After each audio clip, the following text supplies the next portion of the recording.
Bien, bonjour à toutes et à tous. Ravi d'être parmi vous aujourd'hui pour ces magnifiques rencontres du tourisme de Bretagne. On est ensemble pendant, un peu moins d'une heure. C'est une heure un peu spéciale, car on ne va pas spécialement parler de tourisme, ou en tout cas assez peu. On va parler des valeurs qui constituent et définissent l'identité bretonne. À travers le témoignage d'acteurs engagés, nous vous proposons de voir comment l'identité peut être source de création et d'innovation pour les auteurs, pour les artistes, pour les filières artisanales et industrielles, et comment elle participe de fait au rayonnement du territoire. Pour introduire cette séquence, nous allons essayer de mieux cerner les contours de cette identité bretonne créatrice. Et pour nous en parler et nous inspirer, j'ai le plaisir d'accueillir le directeur du tourisme et du patrimoine de la région Bretagne, Ronan Lebacon. Ronan, venez. Avec nous, vous avez votre micro qui vous attend là, la zapette si vous avez besoin. On est avec vous, on vous écoute religieusement. Religieusement, au couvent, c'est parfait. Merci beaucoup. Alors, en effet, je vais peut-être quand même un peu parler, certes d'identité, mais parler de territoire, et puis parler quand même un peu de tourisme, parce que nous sommes en rencontre du tourisme, et essayer de faire le lien entre ces différentes notions. Alors, quelques repères qui justifient que nous parlions justement d'identité. D'abord, nous sommes en Bretagne, un territoire particulièrement lié à cette notion d'identité, avec une identité forte.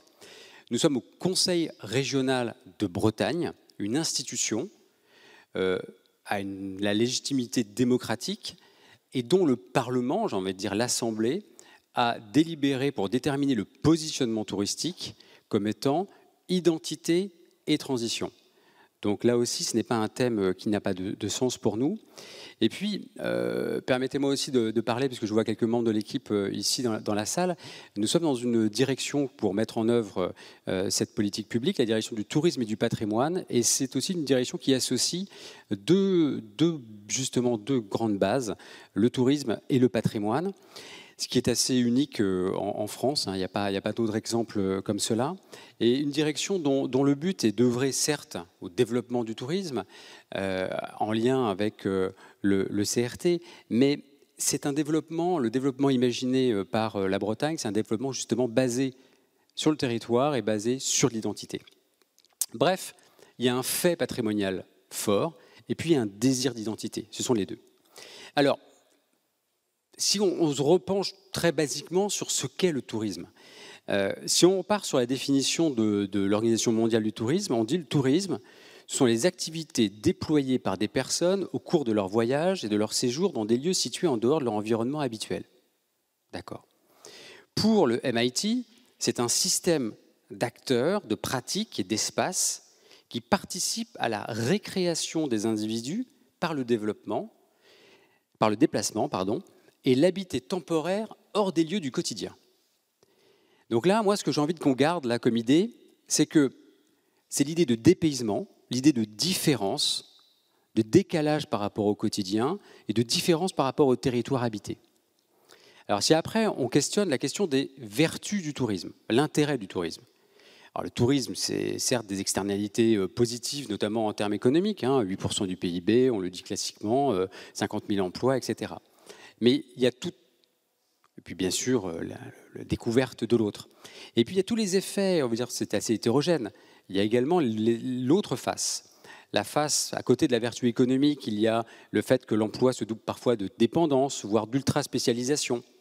Mais également des difficultés, on le sait, on en a déjà parlé, en termes d'empreinte environnementale, mais également des conséquences sociales, voire culturelles. Et puis, il y a un autre écueil, c'est celui de la mauvaise prise en compte par une certaine économie d'emplois pas très respectueux des femmes et des hommes, des territoires, de l'environnement, de la biodiversité. Donc bref, les effets délétères. Autre idée, pour essayer d'installer un petit peu les données, c'est que le tourisme est consubstantiellement un phénomène de concurrence. Il n'y a qu'un seul lieu unique. Le seul lieu unique, c'est le lieu où vous êtes, où vous habitez. Mais par contre, il y a la quasi-infinité des possibles. C'est les lieux où aller faire du tourisme. Et donc la concurrence, elle est mondiale. Et ce, d'autant plus facilement qu'on est capable maintenant d'acheter un billet très facilement pour l'autre bout du monde. Donc la Bretagne est en concurrence avec, bien évidemment, toutes les destinations exotiques et étrangères. Mettons de côté les paramètres de sécurité et d'environnement pour l'instant. Donc il y a une concurrence des destinations. Comment se fait l'arbitrage entre ces destinations? Pourquoi aller dans un endroit plutôt que dans un autre? Eh bien parce que vous allez pouvoir y vivre des expériences culturelles, des expériences sensorielles, et puis pour la question de la valeur ajoutée. Parce que justement, cette expérience, elle sera synonyme de rupture avec le quotidien, de rupture avec le lieu habité, avec le lieu vécu. Alors, si on reprend la définition du MIT, là, où on évoquait la question de récréation. L'idée de récréation, c'est l'idée certes de délassement, de détente, par opposition au travail, mais son étymologie, là, lorsqu'on va la chercher le haut Moyen-Âge, c'est la question de recréatio, c'est plus que ça, c'est le rétablissement. C'est la notion de recréation de soi, la recréation d'un soi profond, d'un soi intime. Alors, ce que je dis là est vraiment pas neuf. On a des comportements anciens qui étayent cela. Je veux dire, les Romains avaient déjà un attrait pour la mer, les pèlerinages médiévaux se succédaient. Mais à la notion s'opposent deux notions. Il y a une notion un peu méliorative du voyageur, et à côté de ça, il y a une notion plutôt péjorative du tourisme de masse.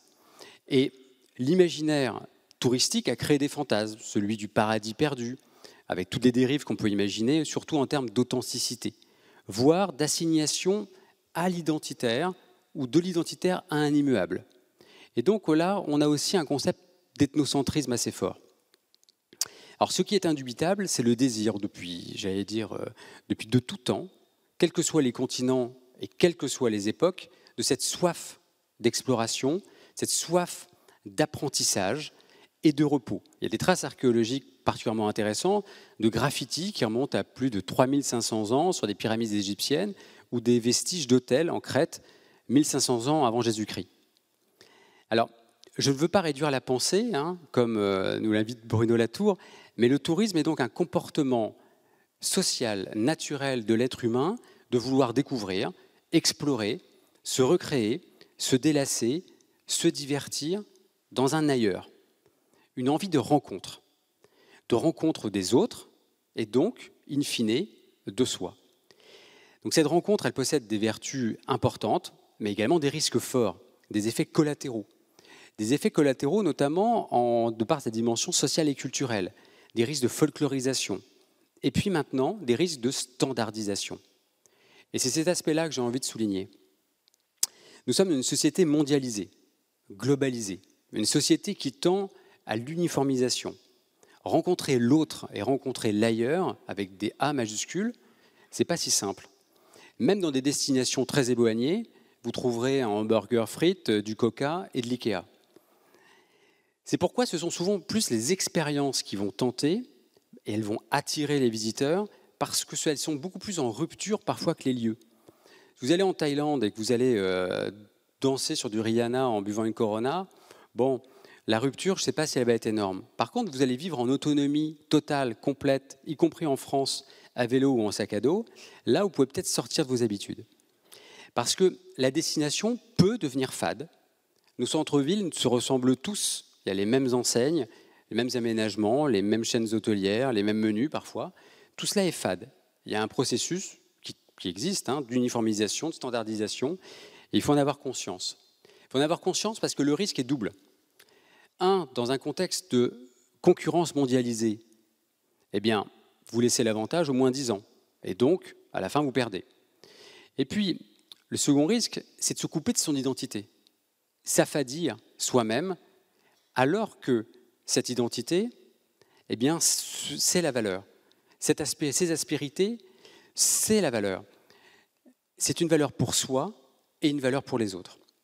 Et lorsque on veut se réveiller, le risque, c'est de tout perdre, parce que le patrimoine et l'identité, ça ne se décrète pas, ça se vit. Sinon, c'est du fake, c'est du faux semblant, c'est du décor. Donc la Bretagne a tout intérêt à bâtir son développement touristique sur son identité, sur son territoire, car cela est bon pour la Bretagne, bon pour soi, bon pour le territoire, et bon pour le respect des cultures. Toutes les illustrations qu'on va voir tout à l'heure sont justement intéressantes à ce titre.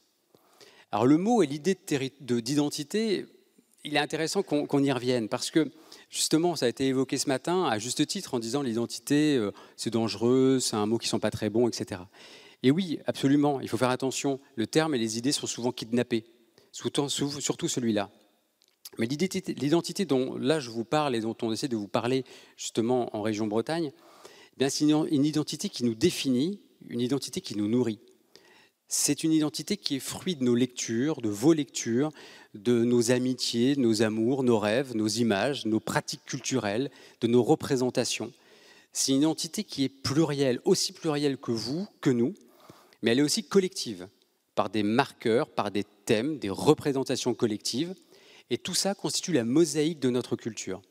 C'est un désir de vivre ensemble, mais c'est aussi une façon de nous entendre, de nous comprendre. C'est une façon de nous inventer, une façon de nous révéler et une façon de nous réinventer. Ce n'est pas une identité exclue, excluante, fermée, raciste ou de haine de l'autre. L'identité n'a pas de frontières, ce n'est pas une frontière. L'identité doit être un pont.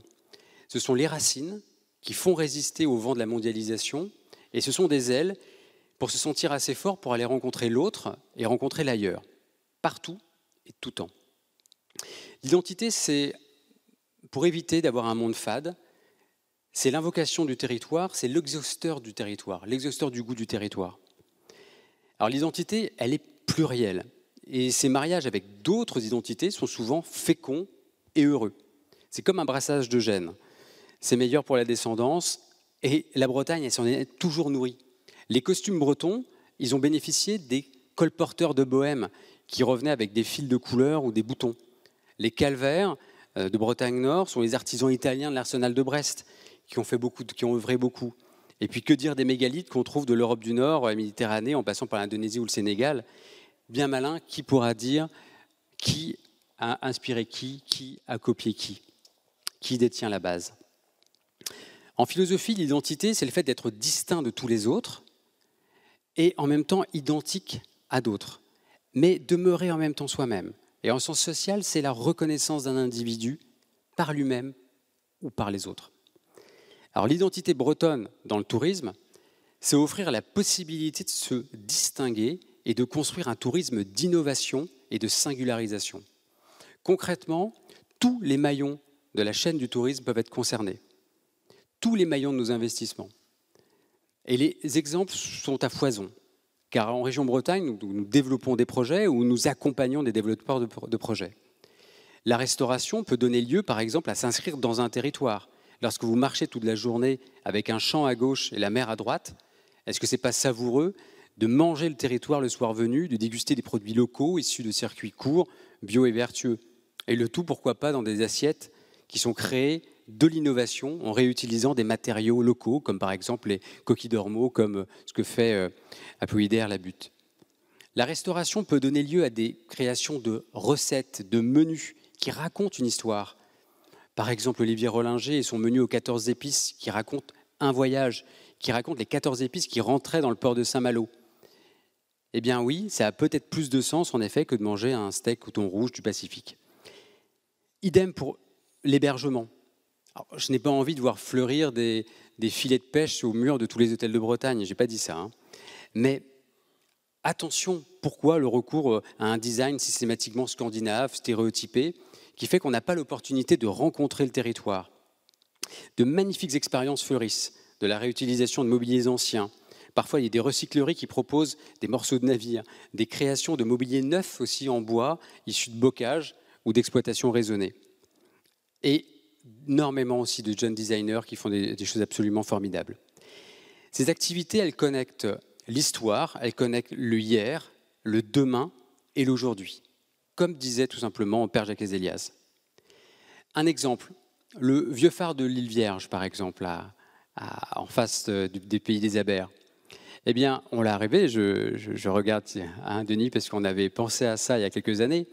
Eh bien, la transformation de cet ancien phare en gîte, tel qu'il avait été pensé à l'origine, ce n'est pas plus original que ça, de transformer un bâtiment en gîte. Ce qui est original, c'est de le faire en ayant à l'esprit une expérience patrimoniale. Chaque objet du lieu soit pensé avec l'île, en lien avec le territoire, etc., etc. Ou une autre initiative, je pense à l'ISTAO. C'est un cabinet d'architectes navals qui conçoit des bateaux durables, les plus durables possibles, mais des bateaux pour la pêche professionnelle, mais qui associe motorisation durable, mais également le fait d'avoir recours à la voile. Sauf que pêcher et en même temps naviguer à la voile, c'est pas facile. Eh bien, qu'est-ce qu'il va faire, cet architecte? Il va faire du collectage mémoriel dans les EHPAD, comprendre comment est-ce qu'on navigue et on pêche en même temps, et de là, il conçoit son bateau. Eh bien oui, dans ce cas, franchement, collectage, etc., le patrimoine, ce sont vraiment pour le coup les racines de demain. Parce que le patrimoine, ce n'est pas figé. Si c'est figé, c'est du folklore. Et ce n'est pas une dette non plus. Et ce n'est pas une assignation à l'archaïsme. Le patrimoine, c'est l'identité en dur. C'est un collectif qui doit être partagé, réinventé, réutilisé en permanence pour rester patrimoine. La valeur d'existence du bien doit cohabiter avec sa valeur d'usage. Et c'est par ailleurs le meilleur service qu'on peut lui rendre. Parce que dans ces cas, on l'inscrit dans un modèle économique beaucoup plus vertueux, son propre modèle économique, et il n'est plus dépendant des seuls subsides publics. Tout est propice à le faire. La mobilité, par exemple, aussi, c'est un moyen pour raconter, un moyen pour se servir de l'histoire, des héritages, des territoires, pour éduquer, inviter, éveiller. Et les initiatives pullulent. Des jeunes créateurs ressuscitent l'exploitation traditionnelle, certaines exploitations traditionnelles, pour créer, innover, avec du sens, le sens de l'histoire, une filiation, justement. Je pense à cette start-up, par exemple, qui se saisit et qui se sert des coquilles d'huîtres pour créer un modèle économique en créant des peintures industrielles qui recouvrent les toits plats des centres commerciaux et dont la vertu réfléchissante diminue de 70% le taux d'usage à la climatisation. Tout ça, c'est connecté à son territoire. Bref, tout en Bretagne fait sens et peut faire l'objet de racines pour la croissance d'un beau projet. C'est aussi l'idée, par exemple, de créer des sentiers archéologiques sous-marins en bouteille à partir des données d'inventaire d'archéologie. Voilà, on lie un tourisme, un patrimoine. C'est aussi l'idée d'aller à la rencontre de la langue, une langue bretonne qui permet de saisir un peu peut-être la psyché de la Bretagne. C'est un beau cadeau qu'on fait à nos visiteurs et même à nos enfants que d'embrasser une diversité de pensées issues de la langue. Lorsqu'on arrive sur un gîte de Kerlavarec, par exemple, eh bien oui, on peut juste entendre un nom local, ou on peut essayer d'expliquer que Ker, c'est village, que Lande, c'est la lande, que Lamar, c'est le cheval, et le Marec, c'est le chevalier, et qu'on est sur le gîte de la lande des chevaliers. Eh bien oui, tout ça, c'est quelque chose qui permet d'être connecté à un endroit. Et les exemples sont foisons. Je pense par exemple à Fort Cigogne, au Glénan. Bon, ce n'est pas un nichoir pour cigogne, hein. C'est une vieille légende bretonne autour de l'île aux 7 coins, des Seiscognes, etc., etc. Être connecté est particulièrement important, puisque mal nommer les choses, c'est ajouter au malheur du monde, disait Camus. Mais c'est aussi une autre façon de voir le monde. L'identité et le territoire fournissent donc la matière première pour fabriquer le développement, mais à condition d'y être sensible, d'y faire attention. C'est l'idée de réutiliser, de convoquer, d'exploiter son histoire, sa culture. Bref, c'est la capacité d'être entier, pleinement en Bretagne. Se permettre d'être breton d'un jour, d'une semaine, d'un mois ou de toujours, grâce à une identité ouverte. Il y a une image qui est assez typique de tout cela, c'est un peu la danse bretonne. Il faut que le cercle s'élargisse. Le néophyte arrive, on l'accueille, le groupe s'ouvre et il suit les autres. L'identité, pour certains philosophes, c'est un droit à la différence. Mais c'est aussi pour nous une vraie opportunité. C'est presque un devoir. Ça nous permet de penser un tourisme inclusif, ouvert, généreux, et puis ça permet également une appropriation. Parce que le tourisme n'est vertueux que s'il est à sa place. C'est-à-dire que s'il est en phase avec les valeurs des personnes qui vivent sur ce territoire. Et donc cette appropriation, elle permet de susciter l'engagement des acteurs publics, privés, associatifs, individuels. Et ça permet de concourir à participer au renforcement de l'offre et au rayonnement du territoire. Et le fait d'avoir des valeurs communes, ça permet de viser l'enjeu de coordination des acteurs publics et également l'enjeu de la convergence des initiatives publiques et privées. Bref, ça permet d'inviter tout le monde dans la ronde. Car l'identité, encore une fois, n'est pas un mur, n'est pas une frontière, en tout cas ça ne doit pas l'être. Et il ne faut pas la penser de façon fermée et excluante, mais bien évidemment comme un pont, comme une main tendue vers la rencontre de l'autre, et donc, in fine, de soi. Donc, développer le tourisme et plus globalement la Bretagne, par ses arts, par sa création, par son économie, peut se faire en utilisant justement son substrat, sa culture, son identité, son territoire.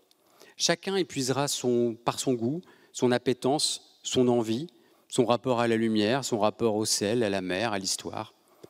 Car il n'y a rien de pire que l'histoire officielle. Au contraire, chacun doit se forger sa culture dans le droit fil des droits culturels. Car j'ai envie de dire qu'à chacun, le moment venu, la découverte ou l'ignorance de son identité. Et ça permet peut-être modestement d'entrevoir un début de réponse à la question que nous posait Morvan Lebesgue dans les années 70, mais comment peut-on être breton? Voilà.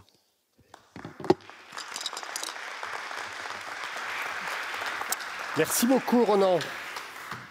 Merci. Alors, comment certains acteurs engagés se réapproprient justement cette identité bretonne ou des éléments de cette identité pour les réinterpréter? Eh bien, pour le premier pitch, on va écouter l'histoire d'une Bretagne méconnue, celle de la montagne. Et j'ai le plaisir d'appeler sur scène le cofondateur de l'agence Arnaud & Fab et créateur de la marque Mont d'Arrée, dont il va justement nous parler, Arnaud Perrier. Sous vos applaudissements, pour lui donner du courage un peu. Bonjour Arnaud. Alors vous n'avez pas besoin forcément de la zapette, je crois.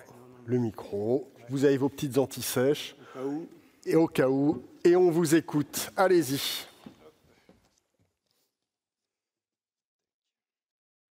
Bonjour à tous.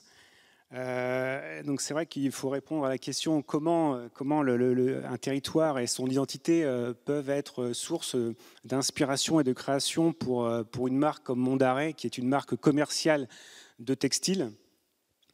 C'est vrai que si la notion de territoire est très très présente, en fait, je pense qu'il faut aussi parler de la notion d'identité des individus. C'est-à-dire que pour la marque Mont d'Arrée, le territoire et les individus sont intimement liés. Et quand je fais référence aux individus, je parle en fait des deux créateurs. Je parle de Fabrice, mon associé, et moi-même. C'est vrai que si on prend en compte notre identité, donc on est tous les deux bretons, ou notre profil de designer, je pense que sans ces deux, l'identité et le profil, la marque Mont d'Arrée n'aurait jamais vu le jour. Je m'explique. Je vais retourner un peu à la genèse du projet. Ça fait maintenant un peu plus de 10 ans que Fabrice et moi-même, on forme un duo spécialisé en stratégie de marque. Donc on dirige une agence de design. Donc au quotidien, quotidiennement, on travaille pour les marques, on crée des marques, on raconte l'histoire des marques. Et c'est vrai qu'au fil des années, on s'est dit que ce serait aussi peut-être intéressant, de par notre expérience, de se pencher sur un projet un peu plus personnel et de raconter peut-être une histoire qui nous est propre. Et c'est vrai que c'était une espèce de fil conducteur chaque année, et le Covid en 2020 a effectivement accéléré en fait cette création. On s'est mis autour d'une table et on a commencé à réfléchir, à se dire quelle histoire on pourrait raconter. Et finalement, la seule histoire qu'on avait envie de raconter, c'était la Bretagne, d'apporter peut-être une vision, notre vision de la Bretagne. Donc à partir de là, on s'est dit, oui, mais quelle Bretagne?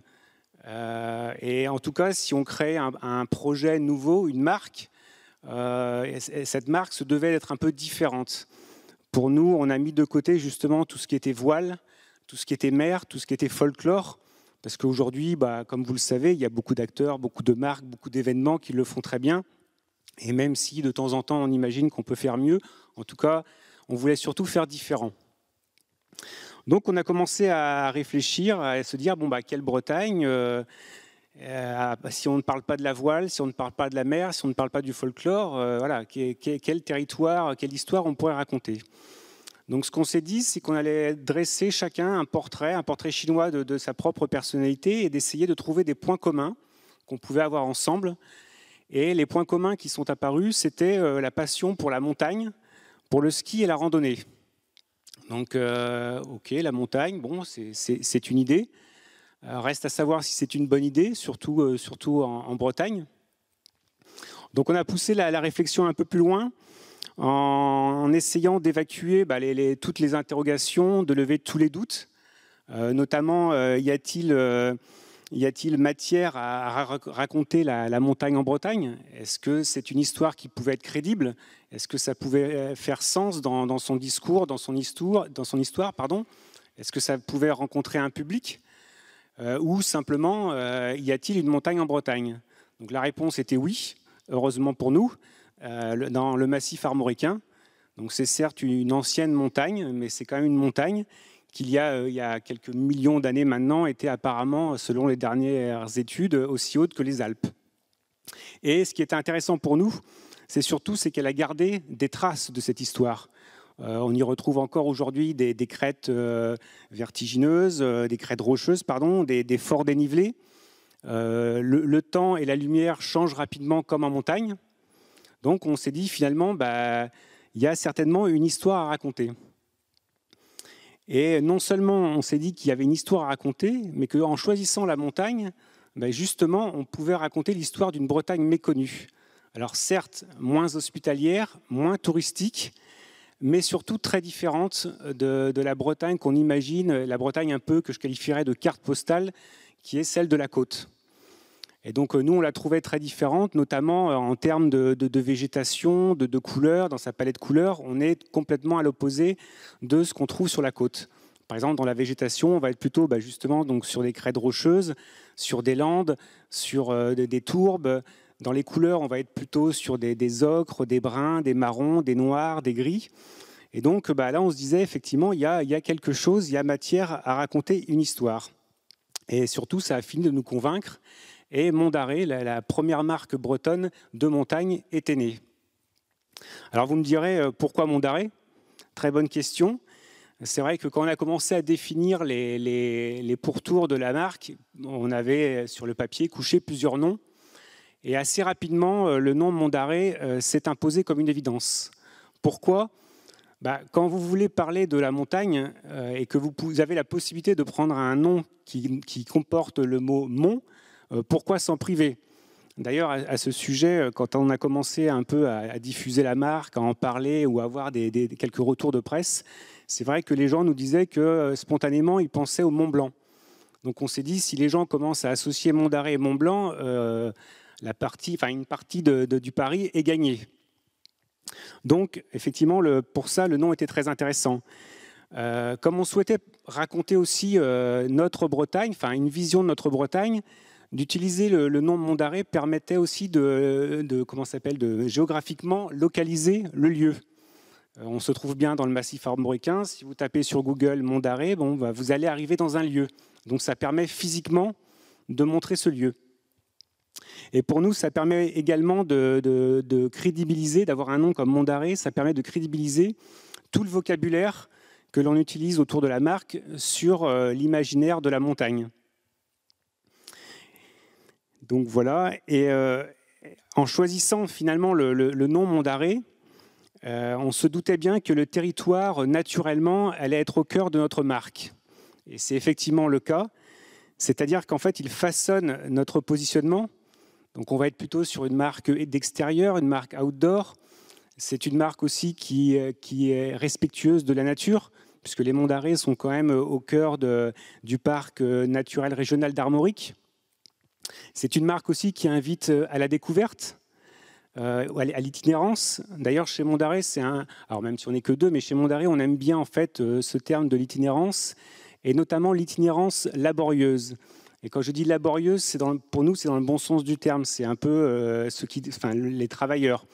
Et en ça, je fais référence notamment aux Pillowers, ces colporteurs dont vous parliez tout à l'heure, qui descendaient de la montagne des Monts d'Arrée pour échanger des produits manufacturés contre des chiffons de lin, de chanvre ou de coton. Et donc, dès le départ, avec Fabrice, à l'image des Peel Hours, on est parti à la rencontre des artisans. On souhaite, avec cette marque, faire découvrir des lieux, des savoir-faire.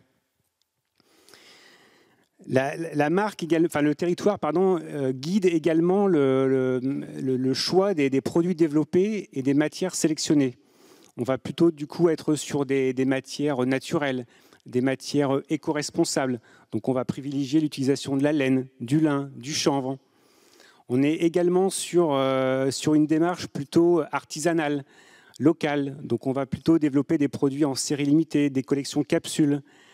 Par exemple, pour notre laine, on se fournit directement dans les montagnes noires, donc à côté des monts d'Arrée, et nos bonnets sont tricotés à la main.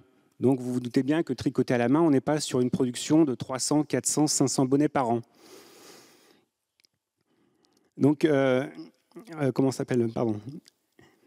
Effectivement, le territoire est aussi très très présent dans les dénominations des produits. C'est vrai que chaque produit développé, que ce soit nos t-shirts, nos bonnets, ou il y a quelques temps on avait fait aussi des carnets, à chaque fois vous avez la présence du territoire. Par exemple, les t-shirts noirs en lin, j'en ai un sur moi, en fait, on l'appelle Montagne Noire. On a un t-shirt bleu en lin qu'on appelle Pierre Bleue, en référence aux carrières de schiste qui sont présentes dans les monts d'Arrée. On a un autre t-shirt sépia que l'on appelle Tourbe Brune. Et par exemple, nos carnets d'écriture, c'est une série de 4 carnets qui reprend en fait 4 randonnées dans les monts d'Arrée, avec des difficultés différentes. Et donc, ce que l'on constate, c'est qu'en retour, la marque, par son design, ses actions, sa communication, son discours, fait rayonner le territoire. Elles mettent en valeur les richesses du territoire, qu'elles soient patrimoniales, historiques, humaines ou naturelles. Et ce qui est intéressant, que nous on trouve intéressant dans cette démarche, parce que finalement une marque de textile est par essence peut-être un peu plus moderne qu'un territoire, on est forcément plus dans la tendance. Et grâce à ça, on pense qu'on peut aborder un territoire sous un angle différent. C'est vrai qu'on a l'impression par moment de réinterpréter ce territoire ou de le dépoussiérer sans manquer de respect aux institutions qui font un énorme travail. Mais c'est vrai que d'avoir cette obligation d'être un peu plus moderne, de répondre aussi à des enjeux, parce que notre marque, on la veut éco-responsable, donc on répond aux attentes des consommateurs. Et c'est vrai que ça permet aussi, en créant une marque de textile, de toucher aussi peut-être un public différent, que ce soit par la communication ou par les réseaux sociaux. On s'est aperçu que ça faisait découvrir en fait le territoire à des personnes, puisque effectivement très peu de gens savent que finalement on a de la montagne en Bretagne. Et donc en conclusion, je dirais que l'histoire que l'on raconte avec Monts d'Arrée nous ressemble en tant que créateur et nous différencie en tant que marque. Voilà, merci. Merci beaucoup. Merci beaucoup Arnaud. Merci. Une Bretagne méconnue des Bretons eux-mêmes. Moi je suis né à Rennes, ma famille est originaire de Landerneau, je ne suis jamais allé au Monts d'Arrée, jamais. Donc, et oui, je sais, mais il va falloir y remédier. Bien, nous allons désormais accueillir un duo. Je vais appeler le fondateur et le co-gérant de Chien Noir, Cédric Chauveau et Josquin Roland, sous vos applaudissements nourris.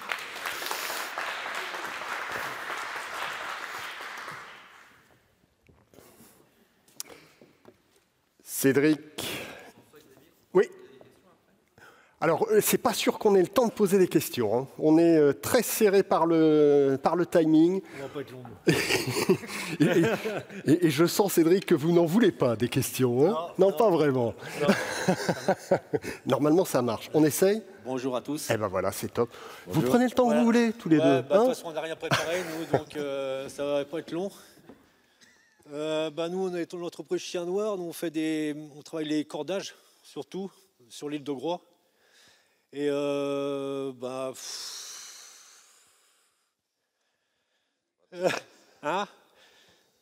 va peut-être commencer par expliquer c'est quoi un parc à bout. Ouais, on fait des parcs à bout en cordage. Il va vous expliquer, il est plus vieux que moi.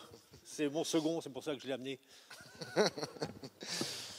Donc un parc à bout, c'est un parc dans les airs qui est fabriqué en bout, donc en cordage. Donc là, vous pouvez voir ça, par exemple, c'est une spirale. Donc en fait, parc à bout, pourquoi on en construit? C'est principalement pour jouer, pour emmener les gens dans les airs. Et puis voilà, pour qu'ils jouent de manière différente, en famille. L'idée, c'est vraiment de partager un moment dans un environnement qui n'est pas habituel. Après, on peut le décliner pour plein de choses. Nous, on l'a fait pour jouer, pour sauter. On peut aussi l'utiliser comme une plateforme d'observation pour la faune et la flore. On peut faire des bivouacs pour dormir. On peut en faire aussi des scènes de spectacle. On fait des passerelles, ouais, des modules de cinéma. On peut aussi faire vraiment un chemin d'observation qui sera fait qu'avec des passerelles. Donc voilà, je ne sais pas si vous vous rendez compte un petit peu. Ça, c'est dans une mine au Pays de Galles. Donc l'idée est venue en 2007 à Cédric. Donc le travail de base, c'est le matelotage. Donc le matelotage, c'est tout ce qui est la préparation et réparation des bateaux. Donc Cédric était spécialisé dans la préparation des bateaux de course. Notamment, il a préparé les bateaux de Tabarly, Kersou, enfin tous les plus gros noms, on ne va pas les citer parce que on passera les 5 minutes facilement. C'est une bonne technique, je suis d'accord. Donc voilà, donc nous c'est vraiment ça le cœur du métier, en fait, et comment le territoire nous permet, en fait, si vous voulez, nous tout est basé à Groix, toute la confection on l'a fait sur l'île de Groix. Donc Groix c'était un ancien portonnier, un des plus grands portonniers de France. Donc en fait nous notre travail ça va être de ramander des filets, ce que concrètement font les marins pêcheurs. Donc maintenant l'activité tonnière de Groix est révolue, mais par contre il y a tout ce savoir-faire qui n'était plus utilisé. Donc souvent les marins pêcheurs, voilà, c'est un métier qui est très dur. Aux alentours de 40-50 ans, ils sont réformés. Donc nous, on a eu la chance d'avoir des gens qui sont déjà formés, qui connaissent le ramandage. Et voilà, donc notre métier maintenant, ça va être comme sur des filets de chalut, de prendre les filets, de les découper à la bonne taille et de les ramander avec une aiguille. On voit là, sur la photo de droite, une aiguille, un de nos collègues qui travaille sur une passerelle. Donc c'est vrai que ça a été une chance dès le début d'avoir tout ce savoir-faire, combiné au savoir-faire de Cédric. Donc voilà, ce qui a permis de faire des parcs à bout. Les parcs à bout ont vu le jour en 2007. Et maintenant, on en est à combien, Cédric? Une 50aine à travers le monde.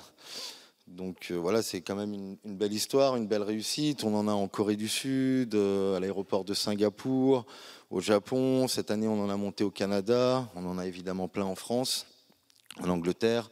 Enfin voilà. Et en fait, tout ça pour vous dire que nous, on ne fait pas du tout de communication. On n'est vraiment pas bon à la communication, je pense que vous vous êtes rendu compte. Mais en fait, l'identité bretonne, voilà, c'est un petit peu, nous, sur l'île de Groix, comme dit Cédric, on nous prend un peu pour des indigènes. Donc en fait, c'est vrai que nos clients sont un peu sceptiques, ils ont souvent du mal à nous trouver. Et en fait, le fait de venir sur Groix et se rendre compte qu'il y a un vrai savoir-faire, il y a une vraie identité, on a notre caractère, on peut être un peu brut, voilà, on est ouvert par contre, comme tout breton. Et en fait, notre communication se fait comme ça, naturellement, quand les gens viennent nous rencontrer. Et après, voilà, c'est du bouche à oreille. Donc vraiment, on va dire, c'est la Bretagne presque qui est notre vecteur de communication plus que nos compétences. Donc voilà, que dire d'autre? Une autre photo? Il faut mettre avant. Non, ça c'est le monsieur d'après. Il faut mettre sur le rouge. Voilà, je ne sais pas si on se rend bien compte, mais en fait, ce sont des structures qui peuvent être très grandes. Le plus grand parc à bout est situé à Branferré. Il fait 3500 mètres carrés de surface. Donc, pour vous donner une idée, ça représente en atelier 2 mois de travail et en montage 2 mois de travail. Donc voilà, on est très fiers aussi parce que il y a les anciens, comme on les appelle, les marins-pêcheurs, qui ont ce savoir-faire, et c'est vrai que c'est un savoir-faire qui était perdu sur Groix. Et donc maintenant, on a beaucoup de jeunes qui veulent travailler pour Chien Noir pour perpétuer ça. Et nous, ce qui est important, c'est la vie en équipage. Donc on est issus du milieu maritime, on a l'habitude de vivre ensemble. Donc voilà, c'est une notion qui est très forte pour nous, et ça nous donne un peu notre force parce que c'est un travail qui est très dur, et on le monte souvent en hiver parce que les gens veulent l'exploiter en été. Donc on se retrouve à aller monter sous la neige, dans le vent, sous la pluie, dans des températures négatives. Et c'est vraiment ce fait de vivre en équipage qui va nous donner notre force. Et voilà, si on n'aime pas vivre en équipage chez Chien Noir, on fait autre chose. Donc c'est vrai que là on est très fiers parce qu'on a, je ne sais pas si on devrait être fiers d'ailleurs, mais on a quelques jeunes qui sont à l'école et qui ont plus trop envie de continuer l'école et qui disent ben, moi j'en ai rien à faire, j'irai bosser chez Chien Noir. Donc voilà, c'est vrai que on donne envie aux jeunes de continuer cette tradition d'une autre manière, hein, parce que c'est plus pour naviguer, c'est plus pour la pêche, voilà, c'est à but ludique ou éducatif, mais on garde vraiment tout ce savoir-faire sur l'île. Et c'est vrai que quand on est à notre grosse saison de janvier à avril, on peut employer une 50aine de personnes, ce qui fait qu'on est le plus gros employeur de l'île. Donc voilà, on n'a rien contre les restaurants, tout ça, mais Groix vit beaucoup de la restauration, de l'hôtellerie. Et voilà, on apporte autre chose et on en est très fiers aussi. Voilà.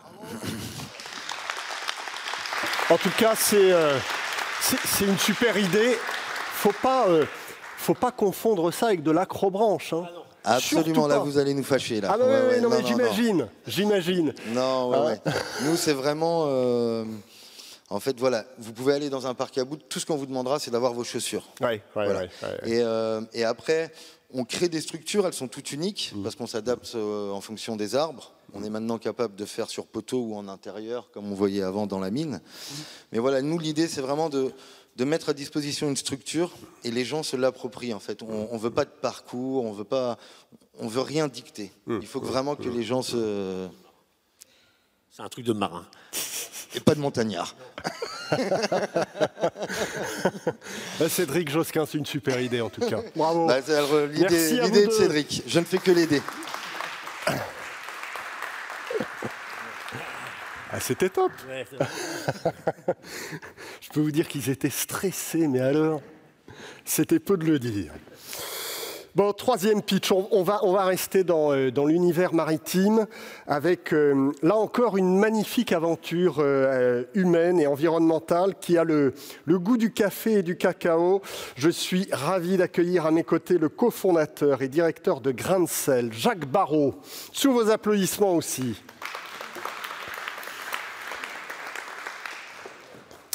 Jacques, vous prenez le micro que vous voulez. Et on vous écoute. Alors là, vous avez la zapette. Vous avez besoin de la zapette, peut-être ? Oui. Ouais, tout va bien.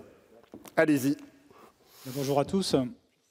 Donc Jacques Barraud de Grain de Sel, c'est une aventure. Alors vous la connaissez peut-être pour certains d'entre vous. Cette aventure vient d'activités qu'on avait auparavant avec mon frère jumeau. Même, on a travaillé pendant pas mal d'années dans le secteur maritime. Et on s'était dit qu'il serait peut-être intéressant, voire même important, d'essayer de décarboner le transport maritime. Et l'idée est vite venue de simplement développer des voiliers cargo en technologie d'aujourd'hui qui seraient hyper efficaces en termes d'économie carbone.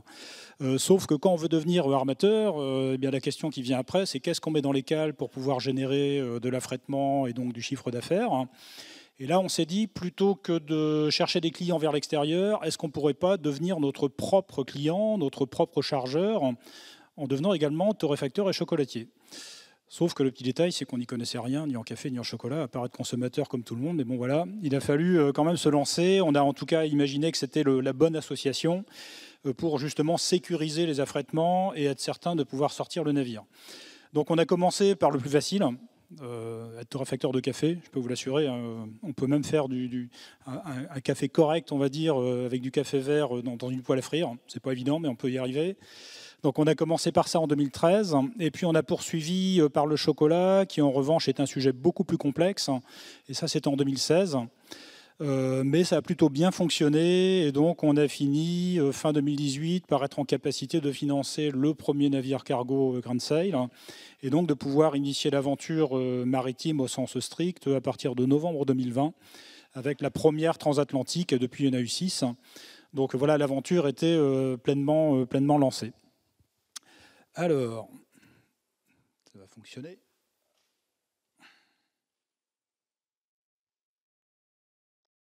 Voilà. Donc l'entreprise Grand Sail, finalement, il y a quelques fondamentaux qu'il faut quand même rappeler. Le premier, c'est tout simplement le goût. C'est peut-être d'ailleurs la seule chose qu'on avait compris ne venant pas de l'agroalimentaire. C'est que dans le doute, il valait mieux faire des bons produits. Et on a eu raison. C'est, je pense, vraiment ça qui a fait le succès de l'entreprise, tout simplement. La deuxième valeur, c'est l'aventure. Parce que là, je suis un peu le malin, mais je peux vous assurer que ça reste une aventure entrepreneuriale. Il y a des hauts et il y a des bas, et il faut se débrouiller. Mais bon, on y arrive. Et la troisième, qui est vraiment un pilier absolument central, c'est le développement durable. Et le développement durable, c'est un trépied, globalement, qui s'appuie sur l'environnement, le social et l'économie. Et on a eu cette chance, finalement, on l'a vu comme une chance, de partir de zéro et donc de pouvoir concevoir de manière très intégrée l'entreprise autour de ces trois valeurs du développement durable. Pour vous montrer que c'est finalement extrêmement concret et pas si compliqué à mettre en œuvre, donc je vais vous montrer un petit peu la déclinaison sur le projet Grand Sail. L'écologie, c'est tout simplement, ou l'environnement, c'est simplement déjà des produits bio. C'est pas forcément ce qu'il y a de plus difficile à mettre en œuvre. Le deuxième volet, c'est évidemment le bilan carbone. Le deuxième pilier, le volet social, donc essayer de proposer des prix produits raisonnables. C'est parfois oublié. J'ai vu parfois des tablettes qui étaient vendues à 7 ou 8 euros. Je me dis que finalement, 5 ou 10% de la population peuvent se les acheter. Donc, c'est important justement de ramener ça à des prix accessibles. Et nos tablettes sont en prix TTC conseillé sous les 3 euros. C'était une volonté forte en fait depuis le début. Et pareil en fait pour les cafés. Nos salariés ont pu rentrer même dans la holding pour être actionnaires. On travaille avec un ESAT déjeuner d'or, avec donc des ouvriers en situation de handicap qui nous aident à produire nos cafés et nos chocolats.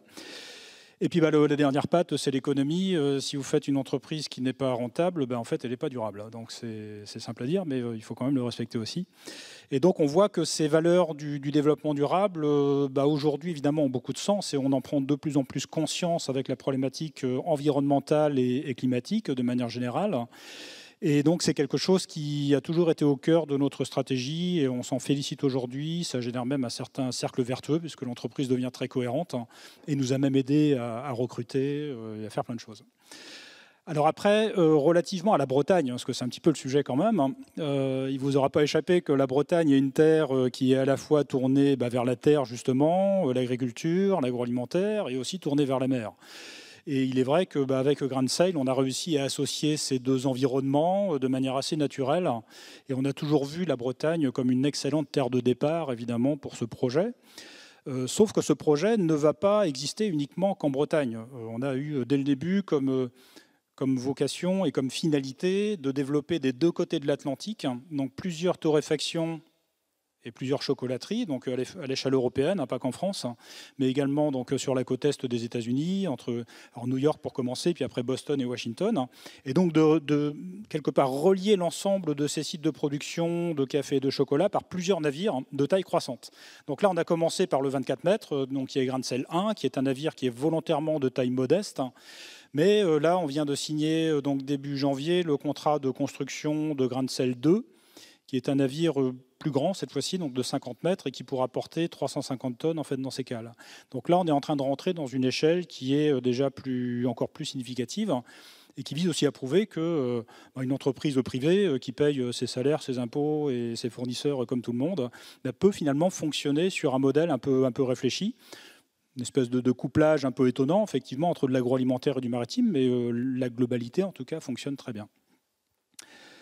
Alors, j'avais sorti quelques exemples ici. Donc voilà, ça c'est pour ceux qui connaissent un peu nos produits. On a à peu près pas loin d'une vingtaine en fait, de références de tablettes Grand Sail, et puis également des cafés qui viennent principalement d'Amérique latine. Et donc voilà, ce que je voulais illustrer également, c'est un petit peu le schéma global qu'on a réussi à développer donc, au fil des années, avec donc le fameux import de café et de cacao, donc d'Amérique latine, et en utilisant notamment la République dominicaine pour rapatrier tout ça. Mais il est vrai qu'il était apparu assez rapidement que dans le sens export, en fait, le bateau était à vide. Et donc on s'est dit, qu'est-ce que les Français savent faire de bien non, on est plutôt doués pour faire du vin. Et donc on s'est dit, tiens, est-ce qu'on ne pourrait pas exporter des vins bio vers New York? Parce que quand on est en Bretagne et qu'on regarde en face, on voit rapidement New York, avec une petite échelle. Et donc voilà, l'histoire, c'est un petit peu écrite comme ça, dès le début, d'essayer de créer cette boucle transatlantique d'export et d'import. Et c'est ce qui nous anime en fait depuis maintenant 2013. Et c'est ce qu'on va continuer à développer dans les prochaines années. Petite vue également donc, sur le navire, donc Grancel 2, donc c'est ce navire qui va sortir donc, fin 2023 et qui va nous permettre d'augmenter nos capacités de chargement, donc à la fois en import et en export. Donc voilà, je voudrais, bon, c'est au travers du projet Grand Sail en tout cas, et par rapport à ce territoire breton, réexprimer toute l'importance qu'il y a à maintenant imaginer, je pense qu'on n'a plus le choix, c'est même quasiment une obligation morale, de vraiment développer des entreprises qui soient quand même basées sur ces notions de durabilité. On a une seule planète, on n'en a pas deux, on est tous un petit peu coincés dessus et c'est très bien, c'est notre seul satellite quelque part, et donc il est absolument essentiel qu'on prenne un petit peu plus soin de cette planète finalement très fragile, et le développement durable en tout cas est un des moyens d'y arriver. Et aujourd'hui, quand on développe une entreprise, et notamment en Bretagne, je pense que la Bretagne est une terre qui est très adaptée à ça, eh bien, il faut essayer quand même de faire son maximum pour réduire son empreinte environnementale en général et son empreinte carbone, puisque c'est aussi une des urgences du moment. En tout cas, la Bretagne a toutes les clés pour ça. Nous, si on a développé Grand Sail en Bretagne pour commencer, puisqu'après on va être à Dunkerque, etc., mais on a développé Grand Sail en Bretagne parce qu'on avait le sentiment que le tissu économique était très adapté, notamment sur le volet maritime. Il y a des super spécialistes en cordage qu'on a vu juste avant, et ça l'illustre très bien. On bénéficie aussi beaucoup de la technologie de la course au large, des winches forte capacité, des cordages techniques, les voiles en dacron, etc. Tout ça, ça vient de la course au large. Et donc, on l'utilise évidemment sur nos navires. Les Bretons sont travailleurs aussi, ça, point important, et sérieux et honnête. Et donc, si en plus on réussit à développer des entreprises qui sont justement calées sur ces valeurs du développement durable, ce sera une sacrée évolution par rapport à ce qui s'est fait jusqu'ici. Je vous remercie.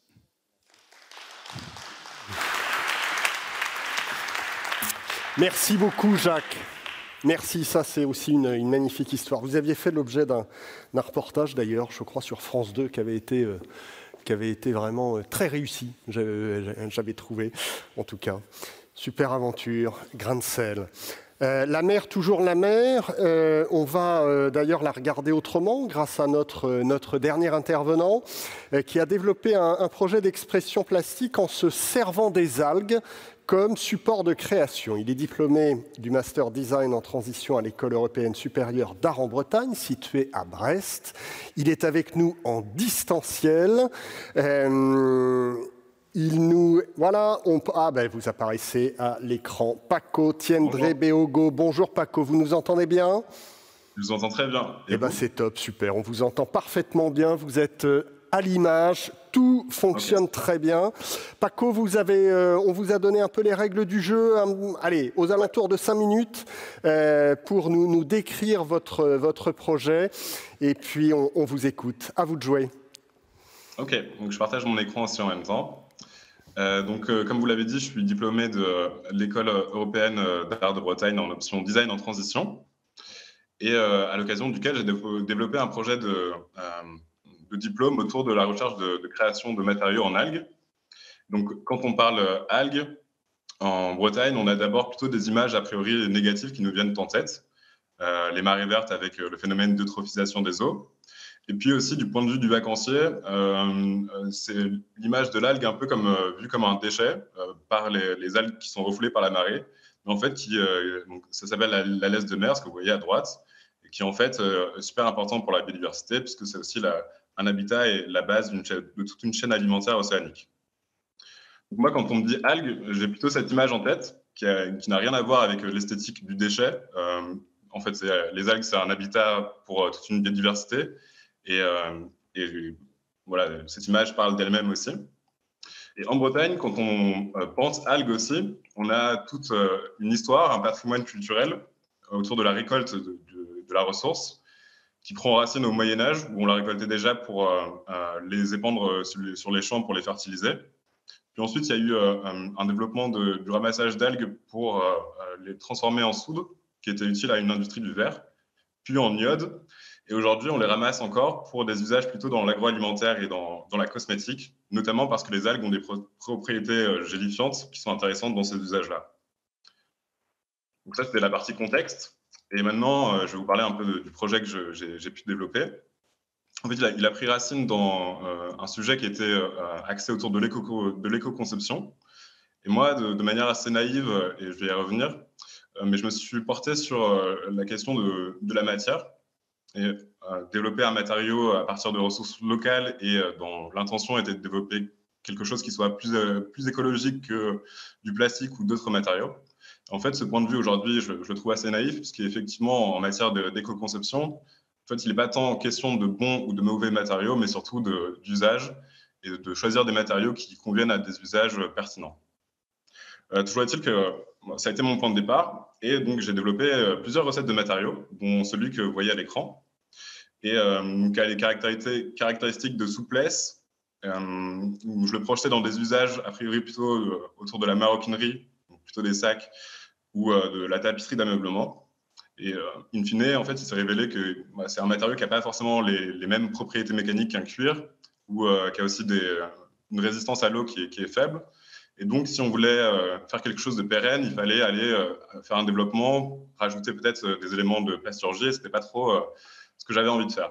Donc, j'étais aussi dans une école d'art, j'ai choisi le parti pris de conserver ce matériau en l'état et de plutôt développer un matériau pour de la création plastique, un matériau qui a une odeur qui ramène aussi directement sur les strands, et des odeurs d'ailleurs qui ne sont pas forcément celles que vous pouvez avoir en tête, mais plutôt surprenantes. Ça, c'est un premier matériau. Le deuxième matériau que j'ai pu développer au cours de mon diplôme, c'était un matériau peut-être avec des usages dont on pouvait se projeter plus facilement. C'est un matériau solide qui est confectionné à partir de l'algue que vous voyez à droite, qui est une espèce de tige pour des grandes algues laminaires que vous pouvez voir échouer notamment en Finistère, que je récoltais et puis que je réduisais en poudre. Et avec une autre algue, donc si vous vous souvenez, qui ont des propriétés gélifiantes, je constituais une pâte que j'allais mouler dans des moules et que je laissais se déshydrater pour obtenir ces formes solides. Donc ce projet de diplôme, je l'ai laissé à l'état de projet de diplôme. Maintenant, je fais d'autres choses, mais je voulais aussi vous parler de porteurs de projets qui sont, eux, en activité et qui développent aussi une pratique autour des algues, dont en premier lieu peut-être Samuel Tomatis, toujours en continuité avec un matériau solide. Vous pouvez voir toute une gamme de matériaux, de couleurs, de textures qu'il incarne ici à gauche dans une proposition de mobilier. Un deuxième exemple que j'aime beaucoup, c'est celui de Lutilvio, qui a une pratique autour du verre, qui va utiliser des ressources issues des filières halieutiques comme des coquilles d'ormeaux, d'huîtres et de moules, et aussi des algues. En fait, c'est des ingrédients qu'elle va réinvestir dans des recettes de verre et ces ingrédients vont donner la couleur au verre.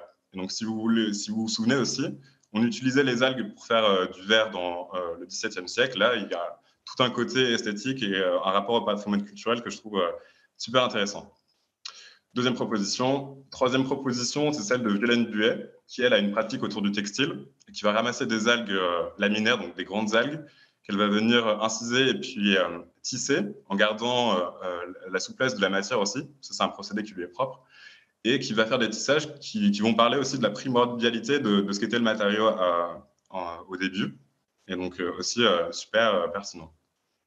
Et le dernier exemple que je voulais vous montrer, c'est celui de Rose Ekoué, qui, elle, a développé un processus d'extraction de molécules d'algues qu'elle va utiliser dans des fils pour faire des tissages avec des fibres de lin et de chanvre, et donc au final constituer un matériau qui est issu de plein de ressources du territoire et qui est aussi très intéressant.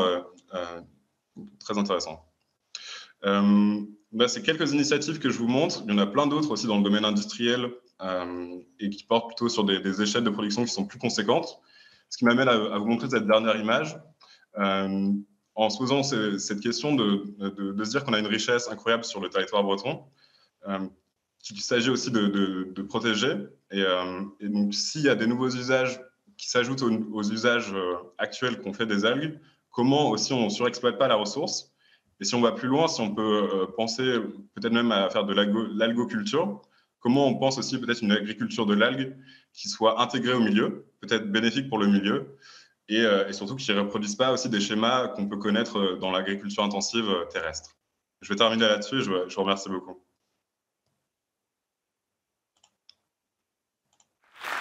Merci beaucoup, Paco. Merci à vous. Très bonne fin de journée à vous.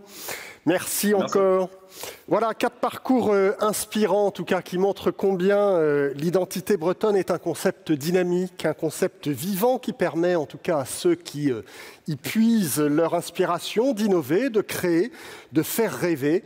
Une identité qui, grâce à eux notamment, permet au territoire de rayonner. Alors, on parlera demain matin des prolongements de l'identité territoriale dans le tourisme. On verra comment, justement, on peut, là aussi, s'en inspirer pour le développement touristique. Merci en tout cas encore à nos 4 intervenants. Merci de les applaudir pour ce très beau moment.